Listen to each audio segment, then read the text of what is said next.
Sparty, Wisconsin, that was not fun. Let's get into that for a second. So win that game, you go to the Frozen Four. They get scored on first in that game. I was like, okay, this is a classic Michigan State, Wisconsin Big Ten hockey game. They get dialed in, they go to work, they get a great, nice little fluky bounce. 30 seconds later, they take the lead. All was looking great. They were up 2 goals with 4 minutes to go, and then the unthinkable happened. The part of your brain that goes, they're up by 2, 4 minutes left. Yep, this one should be pretty much in the bag. And I know a 2-goal lead is the worst lead in any hockey game, but just the way they were playing, the fact that Trey Augustine is in the goal, you're like, this is over. And I have to give credit to that Wisconsin team. They just no quit, got right back into that thing. 2 quick ones, sent it to overtime, and took all of 12, 13 seconds in overtime for just a crazy deflection to go right over Augustine's shoulder. And I'm just gutted for that whole team. I mean, we've had Pat Geary, who's, junior defenseman on that team on the show 3 or 4 times. He's such a great guy. And, to hear him talk about all those teammates and just, how much they mean to each other, guys like Martone, who I think just became a folk hero in East Lansing for how he played this year. And,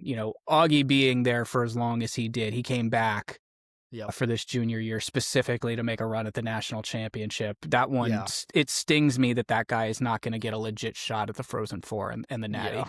No, I really felt like that team had a lot of guys who kind of did the Leonard thing where it was like they for sure could have bailed after 1 year, but had enough school pride and just had enough pride in themselves of I want to fucking win this thing before I'm done. And so there was a lot of guys that came back and really believed in that objective, and it sucks getting bounced in the way they did too.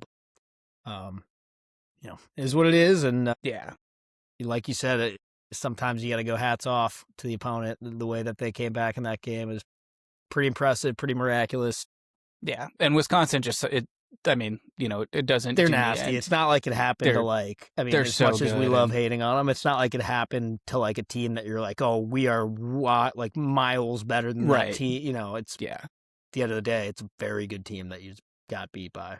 Exactly. That's a great way to put it. They're such a well-coached team, too. You could say that about any Big Ten college hockey program, but Wisconsin specifically. So hats off to them. Martone signed his ELC with the Flyers. Augustine signed an ELC with the Wings, which I believe that's not going to kick in until the start of next year, which is a good move considering what they have coming in the goaltending pipeline for sure. The men's Frozen Four, that's going to be Wisconsin against North Dakota and then Denver against Michigan. Both of those are going to be incredible games. And I really hope that Denver at this point knocks Michigan out of the tournament and then just goes and wins another one. So yeah, why not at this point? Let's just, that's fine. Exactly. Anyone but Wisconsin or Michigan. I'd be fine with North Dakota too, but same. Yeah. It would be nice to have that happen.